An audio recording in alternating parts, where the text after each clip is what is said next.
നമ്മുടെയൊക്കെ കുടുംബജീവിതത്തിൽ, നമ്മുടെയൊക്കെ സാമൂഹിക ജീവിതത്തിൽ, നമ്മുടെ സൗഹൃദങ്ങളിലൊക്കെ അശ്രദ്ധ കൊണ്ട് എത്രമാത്രം നഷ്ടങ്ങൾ വന്ന് ഭവിച്ചിട്ടുണ്ട് എന്നുള്ളത് നാം ഒന്ന് സ്വയം ആലോചിക്കുക.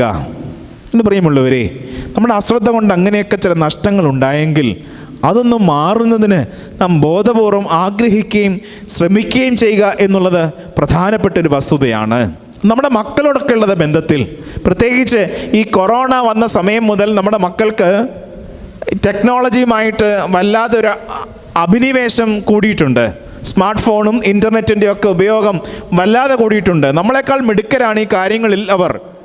ആ ഒരു ബോധ്യം നമുക്കുണ്ടാവുകയും അവരുടെ അങ്ങനെയൊക്കെ ഉള്ളതായ കാര്യങ്ങളിൽ ഒരു ശ്രദ്ധയുണ്ടാകേണ്ടത് കൃത്യതയോടുകൂടി അതിനെക്കുറിച്ച് ബോധമുണ്ടാവുകയും ചെയ്യണം.